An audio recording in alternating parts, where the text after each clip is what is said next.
Hey there. So today I'm going to walk you through the mastermind that I attended. So I paid 20K to be a part of Velocity, which is the backend program for Premium Ghostwriting Academy that Dickie Bush and Nicholas Cole run. And there's a lot of different components of Velocity, but one of those is they do an annual retreat. And so last weekend, I was out in Scottsdale. So today's Tuesday. I was there on Saturday. It was an all-day event, and it was really cool. And I wrote about it briefly in my newsletter, but I wanted to expand on what I learned in video format because I can go into a little bit more detail. So it was an amazing event. There were several keynotes that Cole gave one, Dickie Bush gave one, Daniel Bustamante gave one. They had one of their closers, who's just an awesome salesperson, Tristan, give one. They had an account management session where Cole's old account manager came in and they talked about the best questions to ask your clients. And I left with a lot of different takeaways. I'm not going to go over all of them, but I will talk about 12. So I'll go through one at a time. First, bottleneck analysis is the most underrated skill an entrepreneur can have. So this was something that I probably didn't believe before this event, but I do think it is just a really, really powerful meta skill. So Daniel Bustamante, he brought up this quote from Naval where he talks about if you can build and you can sell, basically the world is yours. But he doesn't mention that the important meta skill of you need to know what to build and what to sell and in what order. And if you can do that, that's even more powerful. And so Dickie Bush had a keynote that was on bottleneck analysis, and he showed how it's changed and transformed his life on all fronts: relationships, fitness, personal finance, business. And it was a phenomenal presentation. And the main takeaway was at any one point, there's always one thing holding the business back, and it's the only thing that really matters. Like, you could do other things in the periphery, but if you just focus your attention on the one thing that's holding your business back from growing right now, that's the most effective way to allocate your time. So this was really interesting. You can't have a bottleneck if you don't have a goal.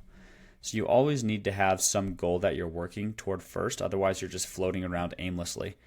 And so this made me think of college kids or younger siblings that I have who are trying to figure out what to do. And you can't really have a bottleneck or something to work on until you have a goal. So if you say your goal is, I want to make 10K a month, then, and you could set even more constraints around that, then you can decide, okay, what does it look like to get there? And you have to try. And so a couple of rules with bottlenecks is first you have to have a goal, and then second you have to try and then fail in order to see what the bottleneck is. And so it just goes to show failure is just a part of growing a business. It's a part of any goal. Okay, let's move on. When you set goals, remove the time-bound component. So I really like this. Basically, so I've noticed this was another thing that Dickie Bush mentioned, but when you're playing an infinite game like fitness, it doesn't help to say, I want a six-pack in 6 weeks. It helps to say, I want to have a six-pack for forever. And what can I do to sustainably get there? And the same is true with business. If I were to say, I want to make 100K this month, maybe I could do it, but it's not going to be sustainable. Like, it would be a one-off and then it would drop really, really hard. But if I say I want to make 100K per month, period, just that's what I want to do, then I'll get there when I get there, and I'll just continue to grow my business, but I'll do it in a sustainable way. I'm not trying to shorten or compress timeframes. I think that's an issue sometimes with these public companies. They have to do quarterly earnings, and they're always trying to make their quarterly earnings look really good. And sometimes that's at expense of longer term goals. So just an interesting thought there. Next, don't be an organic content snob. So this was Cole. He basically said he was this way a little bit, where he was so proud that they built this organic content engine. And yet now that they're getting into paid ads, he's realizing how easy they are in some ways, and how he wishes that he would have done a little bit of paid stuff earlier on, because it really just accelerates everything that you're doing. And so just learning, 20% of paid advertising so that you can apply a little bit of it, so you can retarget yourself, you can boost things, how the engines work is really, really helpful. And I've noticed that there are a lot of people on Twitter and on LinkedIn who will act as if personal branding is God's gift to the world and there's nothing better out there. And the truth is, cold outreach works, warm outreach works, posting content works, running paid ads works, and there's no need to be a snob and say that only one of them works and one is better than the rest. The truth is they all work, and a lot of times they even work better if they're together. And so no need to just choose one and say this is the only way. This number 5 was actually, so wake up earlier and work harder is what it says.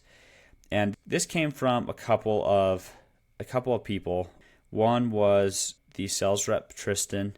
He's like a ultra marathon runner and wakes up early. And anyway, I just talked to him and I was just really impressed by his work ethic. And then I also talked to Daniel, and Daniel wakes up at 5 every day and he gets his own stuff done. So he writes his own content. He fulfills for his clients that he has on the side between 5 a.m. and 8 a.m. And then he works. He has a work day, and then he'll close any tabs after the work day. I was just really impressed by how he was making that work. And now that I have bought back a lot of my time, I have a team that's handling a lot of the work, I have a lot more flexibility. My back isn't up against the wall, and so it's easy to take my foot off the gas.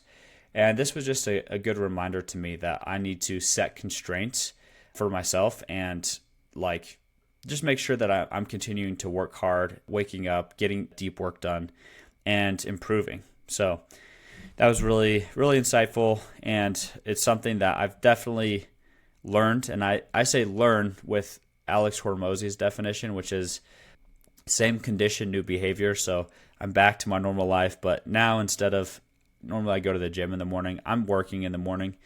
I'm just so much more productive. And then I'll just go to the gym in the afternoons. All right, work with constraints. So number 6, work with constraints. If the goal is $70K per month, which by the way, that is my goal right now. How many team members do you want to have? Profit margin, number of clients. So if you can set those constraints in place, then it becomes very clear the path to get there. So if I were to say that the goal is $70K per month and I want to have 60 or 70% net profit margins, or I want it to be with 5 team members, then I can really figure out how much do I need to charge? How many clients do I need to have? And I can figure out what are the next steps to get to my goal. So the constraints just make the answer obvious. And so as you're setting a goal, set some constraints. This also works with, I just mentioned I have a lot more free time on my hands right now. And so I have unstructured work days, just large blocks of time. And so one constraint that I've found to be helpful is I just leave my phone in my bedroom and I come into my office. And it just helps me not get distracted. Another one is how many times I log into social media every day to go and engage with people, check on my posts, all of that. And I don't have that dialed in, but it's just an example of a constraint that would be helpful. Getting deep work done in the morning, like the first 5 hours of the morning, just getting stuff done, 3 hours, 4 hours, whatever it may be. Those are constraints that just make everything else easier. Cool. Next, take a barbell approach to content. So this was another takeaway from a conversation I had with Daniel.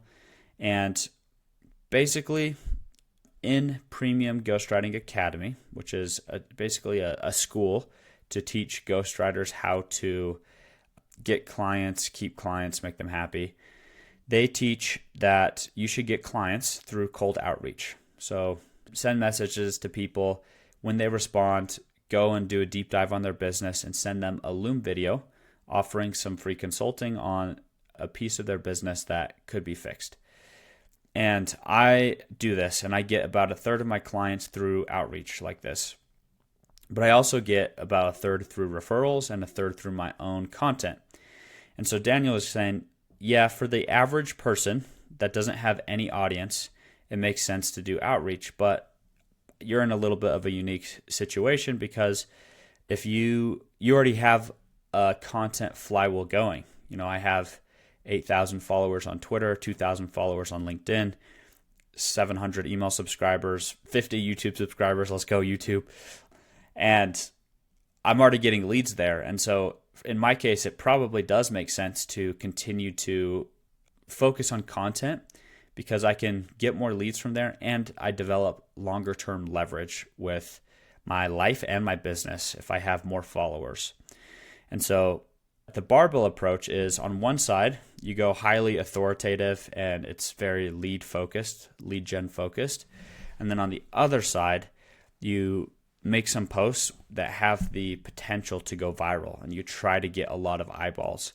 And that's just something I haven't done for my accounts very often, but I think it does make a lot of sense and to try and grow my personal brand, get more followers, and take that barbell approach to content. So that is something I'm going to be trying over the next couple of months, and we'll see how it goes. Cool. Next, don't worry about plugging all the holes in the bucket. So last week, I went and I revamped my lead magnet landing page, the thank you page, and I added a segmentation survey. So everyone who joins the email list, they get a survey. That's 3 questions, and it divides them up into, are you a B2B business owner or are you a ghostwriter? Those are kind of the 2 people that come into my ecosystem.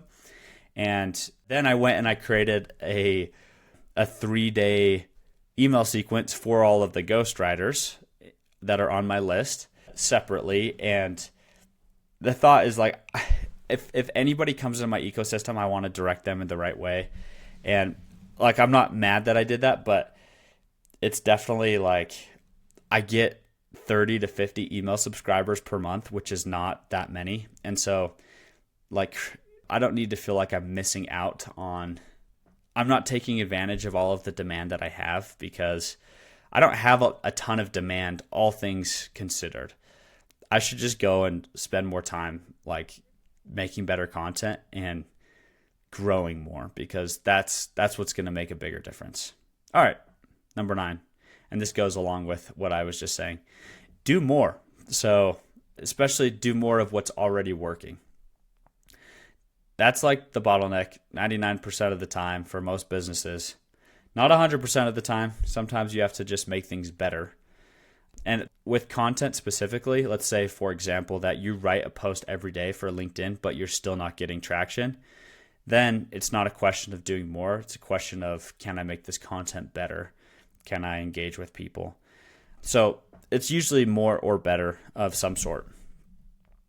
Okay, next, operationalize things like being good at sales or being a good writer or being a good account manager. So this is an insight that I've had over the past maybe couple of months, but it really hit home at this conference. So Alex Hormozy talks about operationalizing words. And so I've actually been trying to do that where you say something like the word trust. And you're like, what does the word trust mean? To me, it means what am I willing to delegate to somebody? Because if I'm willing to delegate to somebody, it means I trust them. And if a client's willing to delegate to me, it means they trust me. So I feel like that's a good way to measure it. Anyway, you can do that with a lot of different terms. And so one that Cole walked through was being good at sales. And he started with, he said like the pre-work or the pre-frame of a sales call. He's like, spend 15 minutes studying the client's funnel and recognizing, opportunities. Second, make sure that you have good lighting and that you have good audio and good internet. It's like you'd be surprised by how many people look like a zombie or they have their hoodie on and a dark background and it's like looking like they're going to go mug some old person. So you want to just set the scene correctly. And then there's tons of little skills. Like when somebody gets on the phone, you smile and you say, hey, John, how's it going? Ask him a question, have good energy. Anyway, he just went through and he listed a lot of different, like, not psychological hacks or tips, but just like the things to say or the things to do. And so I found that to be really helpful. And I've actually been doing an internal writer training and I eliminated 100% of the psychology. And I just said, The first sentence needs to be the best sentence of the entire piece. Here are 7 of the best first sentence techniques that you can copy. And I give an example of each of them. And it's just like hyper tactical. And so I'm trying to do this with every position. So account manager, assistant, writer, and just get really, really tactical on what do you do to be good at this. All right, 11, always know the constraint of your business. You'll move so much faster. I can't tell you how much time I've wasted by working on things that aren't the constraint of my business, and it's very painful. Very painful. So I figured out what are the constraints to my business right now. So I have my goal. I know exactly what I'm going for, and I look for the bottlenecks. So here's the bottlenecks in order. Number 1, I need a new full-time writer. I have a full-time writer. I have a part-time writer. That part-time writer does not want to become a full-time writer, which means I need another full-time writer. So I recognized that bottleneck, and guess what I did? Today's Tuesday. Yesterday and today, I found 7 people who'd previously applied for writing positions, and I sent all of them 1 or 2 clients to try and write for this week. So I'm going to see basically, do they deliver on time? Do they do a good job? And from there, I'm just going to keep sending more to the people who do the best and hopefully find a full-time writer within the next 2 weeks. That would solve that bottleneck. Next is get to capacity. So 1 writer can handle 7 clients. And so right now I haven't told people this before, but I have 13 clients. And so I just need 1 more client and I'll be at capacity. 2 full-time writers and an account manager. So that's the next thing is I just need to land 1 more client. This will probably just happen by default, but regardless, I'll go do some outreach today. I'll try to book another couple of sales calls and make sure that I close another client this month. Then, third, I'm going to raise prices. So if I have 14 clients, maybe I could have more clients because I have a part-time writer, but at this point in the business, I don't want to continue to just scale. I want to increase the profitability, make the business model better. And so increasing the average order value on each of those clients will help me hit my goal. Then fourth will be build defensibility. So this is, I don't want to, so I told you my goal was 70K per month. I don't want to just hit 70K per month once. I want it to be consistent and reliable. And so I can do things like build a wait list where I have people booked out a month, 6 weeks, 8 weeks in advance. And so I can get ahead of churn. That way, if I lose any clients, I'm able to instantly replace them. And the other thing I can do is I can have longer term contracts. So instead of month to month, which is what I've been doing, I can say, hey, let's do a 3-month contract or let's do a 6-month contract. And that way I have a lot more stability in the business. After that, I don't know. I don't know what the next bottleneck will be. It'll probably be setting a new goal. And so at that point, I can figure out what's the next goal? Is it going from 70 to 140? What opportunity am I going to pursue? But until then, I just need to focus on these 4. And so that's kind of it's October 1st right now and just starting another quarter. So that's probably going to be my goal for the quarter is get rid of these 4 bottlenecks so I can continue to grow. All right, last one, account management tips. So if you manage clients, here's just some useful tips that I got. So one was a great question that you can ask clients, which is what are some pivotal events that have made you who you are today? It's a great question, goes deep. You hear probably some answers that you don't normally get. So if you're a podcast host or you do interviews, this is a good question to ask. Second is if you just have genuine interest, that's the secret to good client relationships. It makes calls go better. It just smooths the relationship in all fronts. Next is, and Hormozy talks about this too in his book, Gym Launch Secrets, where they would do 3 reach outs per week to existing clients and it helped decrease churn. And so I can do that and I can apply that to my business is I can send questions before the calls. So, hey John, here's what we're going to talk about tomorrow. We've got these 5 subjects. Let me know if there's one in particular you want to talk about or think about, and we'll show up and we'll discuss this tomorrow. So that's a easy weekly cadence type of reach out. Another is just taking a little bit of time to research the industry each week and sending them an article or a tweet or a LinkedIn post that's relevant. Say, hey, I just saw this, would love to get your thoughts on this. And doing that once isn't very hard, and it's probably pretty meaningful. But doing that every week, it gets a little bit, it's just hard to be consistent, but would be very, very valuable. So those are a couple of tips that I learned about account management. And those are 12 of the lessons that I learned from this Velocity Mastermind. So I hope this was helpful, and I'm happy to answer any questions. Would really appreciate a like, would appreciate a subscribe. I'm trying to get to 100 subscribers. That'll be my first major milestone on YouTube. So would really appreciate that. And go ahead and check out other videos if you're looking how to get more leads from LinkedIn and X, particularly B2B leads. Cheers.